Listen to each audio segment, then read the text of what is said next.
السلام علیکم ورحمۃ اللہ وبرکاتہ۔ حامدن و مصلیًا اما بعد۔ اسلامی بھائیوں، توفیق کا لفظ بہت ہی مشہور اور معروف لفظ ہے، جس کی بنیاد پر یہ سب باتیں ہم لوگ سمجھتے ہیں یا یہ باتیں سمجھی جاتی ہیں کہ ایک آدمی کے پاس تمام تر وسائل و ذرائع ہیں، مگر توفیق نہیں ملتی تو کچھ نہیں کر پاتا۔ اگر وقت ہے مگر توفیق نہیں تو نماز نہیں پڑھتا، صحت مند ہے توفیق نہیں تو روزہ نہیں رکھتا، دولت مند ہے توفیق نہیں ہوتی زکوٰۃ نہیں دیتا۔ اس طریقے سے جب اللہ تبارک و تعالیٰ توفیق دیتا ہے تو کسی کام کو بندہ انجام دے پاتا ہے۔ اسی طریقے سے تمام اسلامی امور کے انجام دینے اور نہ انجام دینے کا معاملہ بھی ہے۔ ایک روایت جس کے راوی حضرت ابو ہریرہ رضی اللہ تعالیٰ عنہ اور حضرت ابو سعید خدری رضی اللہ تعالیٰ عنہ ہیں، دونوں کہتے ہیں کہ آپ نے فرمایا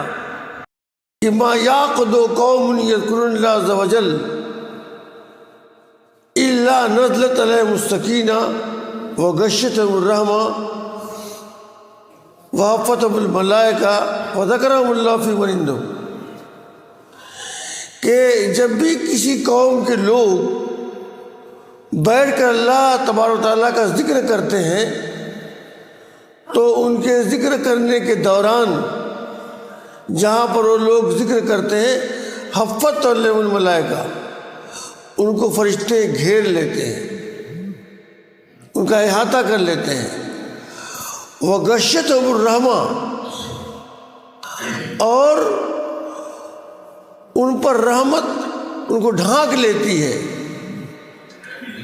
اور اس کے بعد فرمایا کہ وَنَزَلَتْ عَلَيْهِمُ السَّكِینَةُ، اور ان پر سکون و اطمینان نازل ہوتا ہے۔ وَذَكَرَهُمُ اللَّهُ فِي مَنْ عِندَهُمْ، اتنا ہی نہیں بلکہ اللہ تعالیٰ ان کا ذکر ان لوگوں میں کرتا ہے جو اس کے پاس فرشتے ہیں۔ تصور کیجیے یہاں پر جتنے لوگ ہیں، یا کوئی ایسی چیز نہیں جو ہماری کھلی آنکھوں سے دکھلائی دے، مگر صحیح روایت ہے، صحیح مسلم کی روایت ہے، ہمارا اس بات پر مکمل ایمان و یقین ہے کہ ہم جب اس طریقے سے بیٹھ کر اللہ تعالیٰ کا ذکر کرتے ہیں تو ایسی صورت میں فرشتے ہمیں ڈھانک لیتے ہیں، اور ایسے ہی رحمت ہمارے اوپر ہوتی ہے، پھر نزول ہوتا ہے سکون و اطمینان کا۔ تو کیا وہ لوگ خوش قسمت نہیں جو لوگ ان تمام چیزوں کو پاتے ہیں، فرشتوں کے سائے ہوں، سکون و اطمینان ہو، اس کو رحمت ڈھانکے ہوئے ہو، اور سب سے بڑی بات یہ کہ ان کا ذکر اللہ تعالیٰ ان لوگوں میں کرے جو اس کے پاس فرشتے ہیں۔ یہ توفیق کی بات ہے۔ جو لوگ چلے جاتے ہیں یہ ان کی بے توفیقی کی بات ہے، یہ اللہ تعالیٰ کی طرف سے ہوتا ہے کہ جن کو توفیق دیتا ہے وہ لوگ تو سنتے ہیں، وہ لوگ مجلس میں بیٹھتے ہیں، اور جن کو توفیق نہیں ہوتی، اور ایسے لوگوں کو تو اس بات کی بھی توفیق نہیں ہوتی کہ اس بات کو سمجھے کہ ان کو توفیق نہیں ہو رہی ہے۔ تو ایسی مجلسوں اور ایسی جگہوں کا ذکر تصور آپ کیجئے کہ وہاں کتنا اطمینان و سکون ہوتا ہے۔ میں نے ایک صاحب سے ایک مرتبہ ذکر کیا کہ آپ خطبہ سنتے ہوئے بالکل سوتے رہتے ہیں، تو انہوں نے کہا کہ مولوی صاحب خطبہ کے دوران اتنا اطمینان و سکون رہتا ہے کہ نیند آتی ہے۔ ظاہر ہے کہ یہ خطبے کی بھی وہی مجلس ہے جب فرشتے گھیر لیتے ہیں اور رحمت ڈھانک لیتی ہے، سکون اطمینان کا نزول ہوتا ہے، اور سب سے بڑی بات یہ کہ اللہ تعالیٰ ان لوگوں میں جو اس کے پاس فرشتے ذکر کرتا ہے۔ تو یہ خوش قسمتی کی بات ہے اور توفیق کی بات ہے۔ اس لیے کسی چیز کا صرف حاصل ہو جانا کافی نہیں ہوتا، بلکہ کافی یہ ہوتا ہے کہ اللہ تبارک و تعالیٰ توفیق بھی بخشے۔ آدمی کے پاس وقت ہے مگر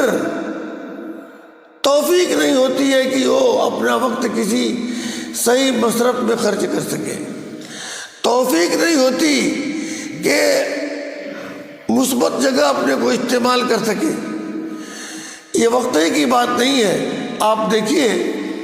بہت سارے لوگ ہیں جو کہ پیسہ اللہ نے بہت دیا ہے مگر ان کی قسمت میں حج نہیں ہے، اس کے لیے وہ تگ و دو بھی نہیں کرتے۔ یہاں دو قسم کے لوگ ہوتے ہیں، کچھ لوگ تو تگ و دو کرتے ہیں مگر وہاں قسمت کی بات ہوتی ہے، اور کچھ لوگ ایسے ہوتے ہیں جو بالکل بیزار، بلکہ بسا اوقات تو ایسا ہوتا ہے کہ لوگ اس سے اپنی نفرت کا اظہار کرتے ہیں، تو یہ بے توفیقی کی بات ہوتی ہے۔ بہرحال ہم سب کو اللہ تعالیٰ سے دعا کرنا چاہیے کہ اللہ تعالیٰ ہم سب کو خیر کے کاموں کی توفیق بخشے، آمین۔ وما علینا البلاغ، والسلام علیکم ورحمۃ اللہ وبرکاتہ۔